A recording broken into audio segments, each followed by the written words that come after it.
The coast at Byblos in Lebanon. As if the sea had washed up one episode after another, the various events in the history of this place have settled like layers of sedimentary rock.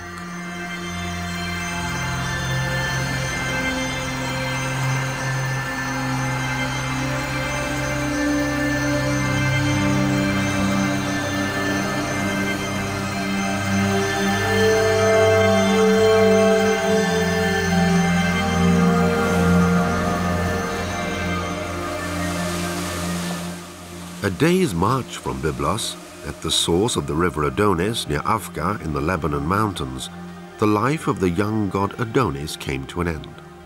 He was gored by a wild boar. His lover, Aphrodite, had foreseen the terrible event. The dramatic love saga of antiquity feeds the imagination of people here even today. Adonis's blood seeped into the earth, changing the color of the anemones that grew there, and which every springtime since then have covered the slopes of the Lebanon Mountains like a red carpet. His blood, it is said, also flowed into the Adonis River, which enters the sea at Byblos, causing its waters to turn red in springtime.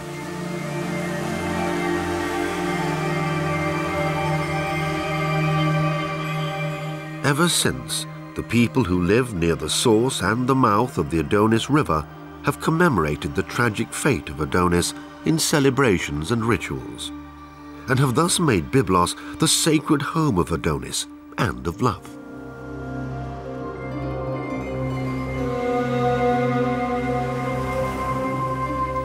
This is a magical place.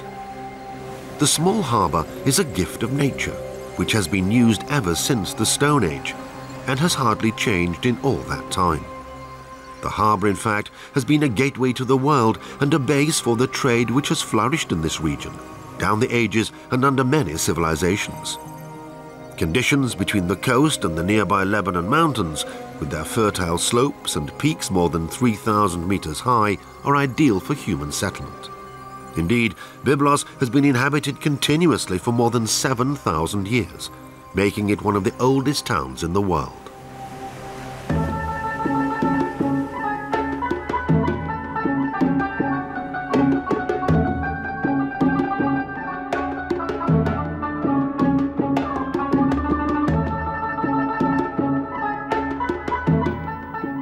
In the Stone Age, this was just a fishing village. But in the 3rd century BC, the settlement developed into the walled city of Gebál.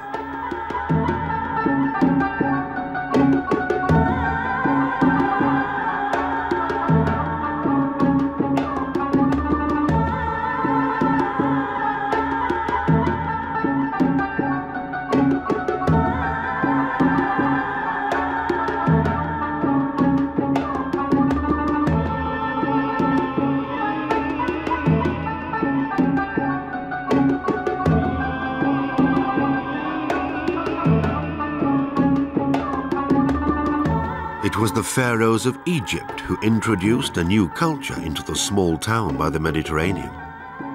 Commercial activity began on a scale never seen before. The nearby Lebanon Mountains were covered with forests of cedar trees, which have since become legend. The ruling Egyptians needed the valuable timber to build their fleet and to construct the pyramids.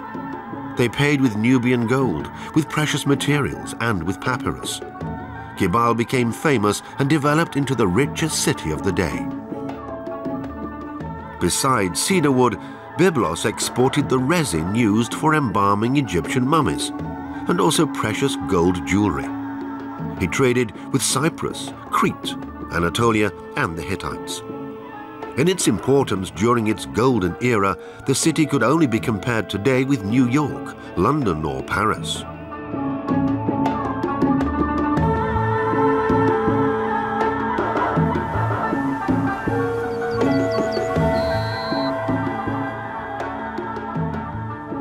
Greek immigrants changed the town's old name, Gebál. They rechristened the city Byblos, the Greek word for papyrus, and called the province Phoenicia.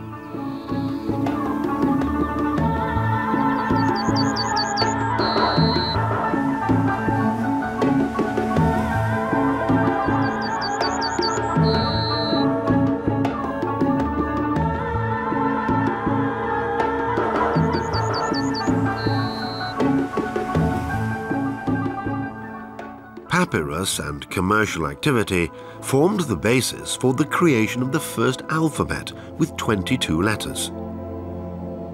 Henceforth, business contracts could be drawn up and written messages sent. The mighty kings of Phoenicia were laid to rest in sarcophagi which were sunk deep in the rock with the help of sand to prevent anyone from ever disturbing them.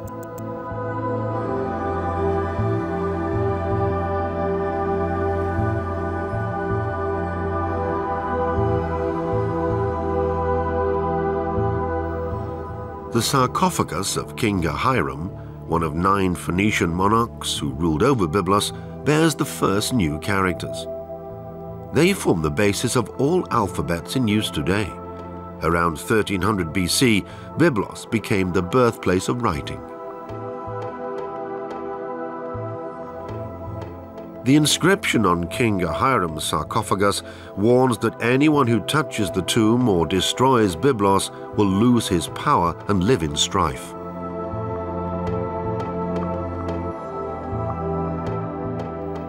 Peace soon came to an end in Byblos. The land was invaded by seafaring peoples. Egypt lost its power. After the Assyrians and the Babylonians, the region was conquered by the Persians. Their influence was followed by Greek hegemony under Alexander the Great.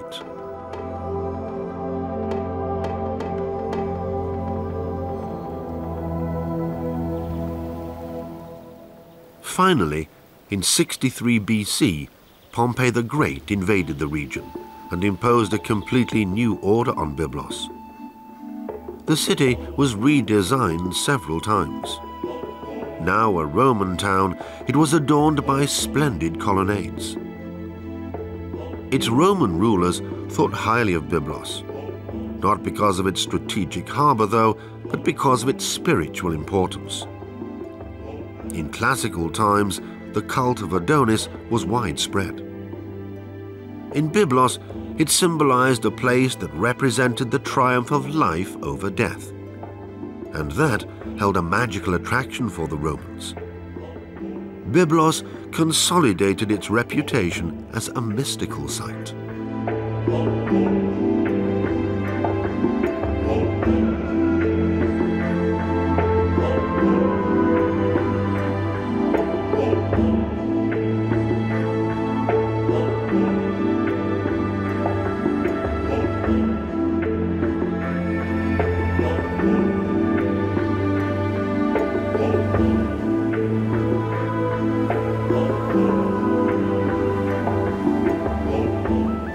The main well at the center of the site, which has risen higher and higher through the debris of successive civilizations, supplied many peoples with water for thousands of years. After the Romans, the Middle East became part of the Byzantine Empire. Then the region was conquered by the Muslim Umayyads from Damascus. Like many towns in the Middle East, Byblos became a melting pot of various religions.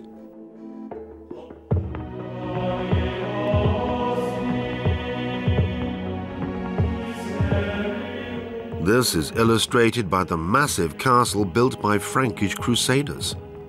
A refuge constructed from huge blocks of stone, it was designed to last for all eternity.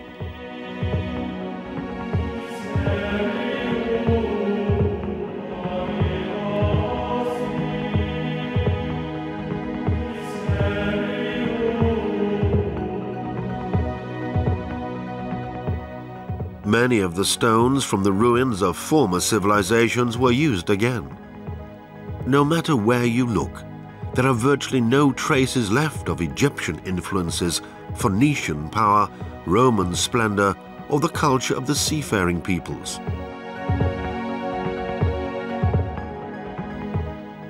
Byblos became a heavily fortified town, a Christian stronghold like the cities of the West in the early Middle Ages. The old port opened itself up again. Trade flourished again for 200 years with Spain and with Venice.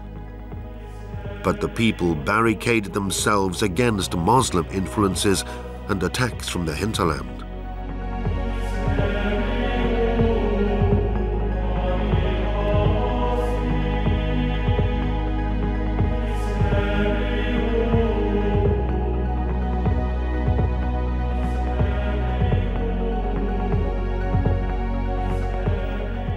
The Cathedral of St. John Mark is named after the evangelist who established the first Christian community in Byblos with a small chapel before moving on to Egypt, where he laid the foundations of the Coptic Church. The Romanesque basilica was built on the foundations of the chapel. It was destroyed many times.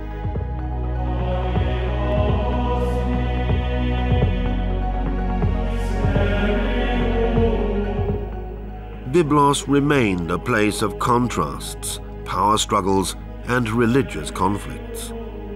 The ups and downs in its fortunes permitted the small town little continuity.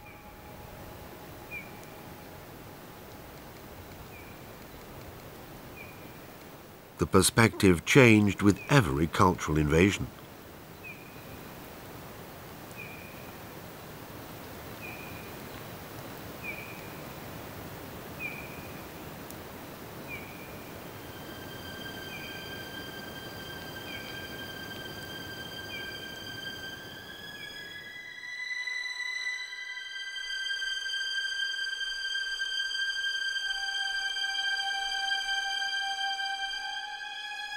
After the Crusaders withdrew in the late 13th century, the town was ruled by the Mamelukes and the Ottoman Empire.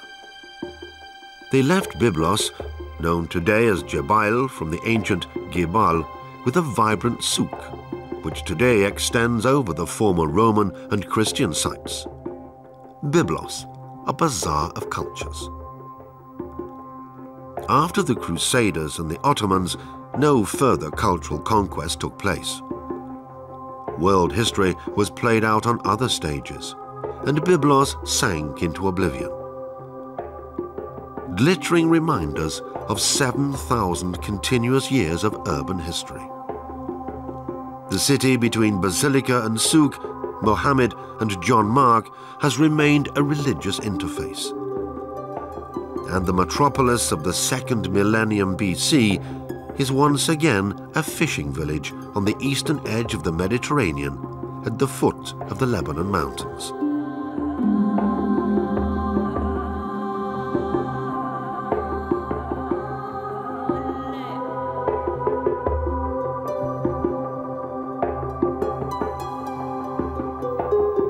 Here, myths and legends are still very much alive.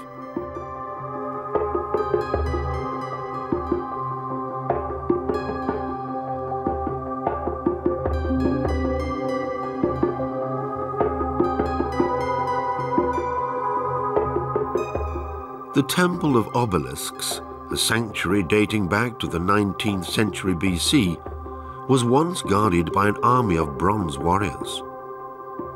Excavated by archaeologists 4,000 years later, today they are the hallmark of the city and a reminder of its magical past. Just like the legend, which is washed up here anew every spring, when the meltwater from the mountains flows into the sea, stained red by the earth. It reminds us of the fate of Adonis, at a time when Lebanon was still covered by cedar trees, and anemones blossomed everywhere.